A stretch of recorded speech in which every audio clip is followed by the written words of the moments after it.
म्हणजे माझ्या एका मैत्रिणीची मुलगी होती आणि आता ते डेटिंग करत होते रिलेशनशिपमध्ये, मला तेवढं अजून डिटेल नाही माहिती, पण इमोशनली नक्कीच ती इन्वॉल्ड होती. तो एवढा वेळ पण देत नव्हता आणि आफ्टर अ इयर त्याने येऊन सांगितलं की नाही, I am not so much into you. तर हे ब्रेकअप कोणत्या स्टेजला होतात, का होतात आणि एवढं फ्रीली होतात? कारण मी बघितले ब्रेकअप नंतर ते अक्षरशः सुइसाइडल होतात. ब्रेकअपचं रिझन अवेअर नसणं, सेन्सिटिव्हिटी नसणं हेही आहे.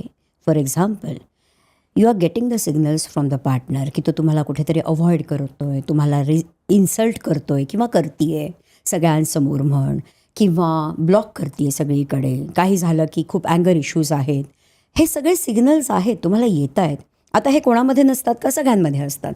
पण ह्याला तो किंवा ती ज्याला प्रॉब्लेम आहे म्हणजे तो सोल्युशनला नाही जात आहे.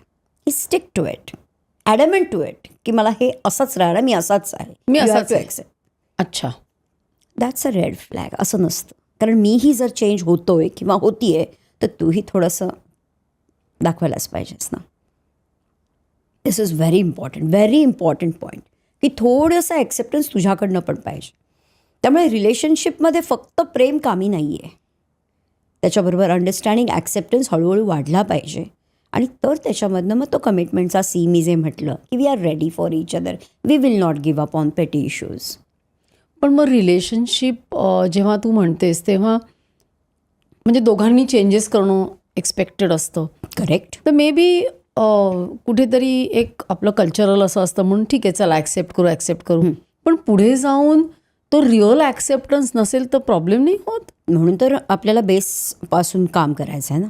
आणि जर तुम्ही एकत्र रिलेशनशिपमध्ये 5-7 वर्ष आहात, मे बी तुम्ही लिव्ह इनमध्ये राहत आहे असं आपण म्हणूया, राईट, किंवा तुम्ही रिलेशनशिपमध्ये आहात आणि you are spending good time with each other, बरोबर. ते इतके सारे सिच्युएशन्स, एवढे सारे एक्सपिरियन्सेस, म्हणजे त्याच्यातनं तुम्हाला काहीतरी कळतं आहे.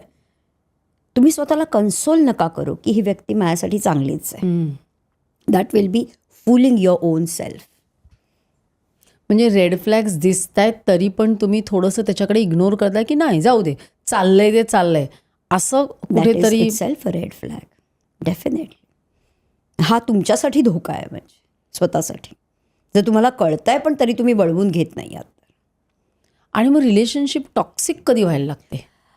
रिलेशनशिप टॉक्सिकमध्ये आपण असं म्हणूया की कुठे व्हर्बल अब्यूज झाला, फिजिकल अब्यूज होतोय, कुठे मॅनिप्युलेशन होतोय, नार्सिसिस्ट पर्सनॅलिटी डिसऑर्डर आपण ज्याला म्हणतो, NPD, तसा कुठला पार्टनर आपल्याला खूप जास्त त्या लेवलला घेऊन जातोय.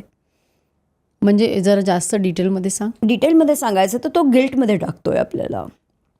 गॅस लाईटिंग वगैरे आपण शब्द ऐकलेले आहेत, राईट. आपण त्याच्याकरता मे बी नेक्स्ट टाईम कधीतरी भेटू डिटेलमध्ये नार्सिसिस्ट पर्सनॅलिटीला, कारण मी खूप जवळून बघते ती पर्सनॅलिटी रादर.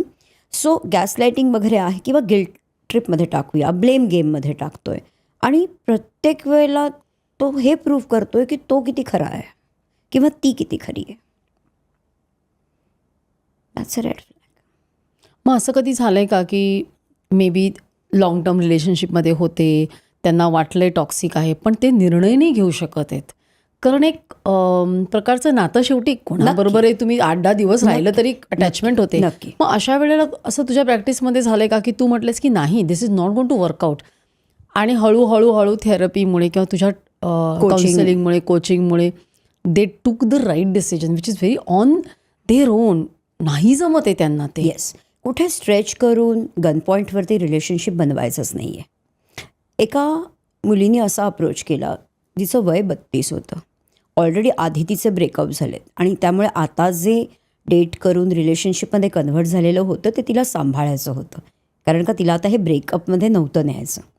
पण समहाव तिने ज्या व्यक्तीबरोबर ती डेट करत होती किंवा ज्या रिलेशनशिपमध्ये होती ज्या व्यक्तीबरोबर, तो मुलगा, मी अशी एक केस तुला सांगते की ज्यामध्ये, म्हणजे हे तर सांगतच होतं, हे खूपच मी नॉर्मल लेवलला होतं, पण मला अजून एक आठवली. म्हणजे ह्याच्यामध्ये सांगायचं तर तिला दिसत होतं की तो खूप जास्त अवॉइड करतोय तिला, किंवा समहाव तिचा इन्सल्ट करतो सगळ्यांसमोर, आणि जे तिला आवडत नव्हतं खरं. म्हणजे तुला काय येत आहे, किंवा तुला हे काय दिसतंय, किंवा हे कुठले कपडे घालून आली आहेस, असा डायरेक्ट कमेंट करायचा. He started taking her for granted. That's a red flag. Over positiveness over positiveness पण येतो. तर हे तिने जेव्हा काम करायला सुरुवात केली तेव्हा तिच्यातले लूपहोल्स पण कळले की ती किती इमोशनली वीक होती. कळलं. बोट दिलं की हात पकडणं म्हणतो, पण तो जर हात पकडतो तर आपला हात नाही द्यायचा एवढं तर आपल्याला ज्ञान पाहिजे ना. आणि तुम्ही तर मिलेनियल आहात. आणि हल्ली मला असं वाटतं हे मिलेनियल्स आपण बोलतोय म्हणून इतके दोघे स्ट्रॉंग, इंडिपेंडंट आणि वर्किंग असतात की खूप रिजिड बनलेले असतात. They have already moulded into a personality ना. मग ते खरंच अशा काउन्सिलिंगनी आय वुड से की एखादी टॉक्सिक रिलेशनशिप तू डिटॉक्स कशी करतेस? सर्वात पहिली गोष्ट, मी काउन्सिलिंग करत नाही मंजरी. काउन्सिलिंग आणि therapy is definitely a different term. Okay. Coaching and mentoring is a very different term. बरं. ओके. कोचिंग आणि मेंटरिंगमध्ये, कोचिंग सेशन्स, मेंटरिंग सेशन्समध्ये खूप डीप लेवलवरती त्यांचा रूट इश्यू समजला जातो. रूट इश्यू समजून त्यांना त्यावरती काम करून, प्रोब करून म्हण, काही टूल्स टेक्निक्स यूज करून म्हण, त्या सेशन्स वाया त्यांना स्ट्रॉंग बनवलं जातं. थेरपीमध्ये तुम्ही ट्रीटमेंट देता, काउन्सिलिंगमध्ये तुम्ही गायडन्स देता, पण इम्प्लिमेंटेशन नसतं. You don't hold them accountable.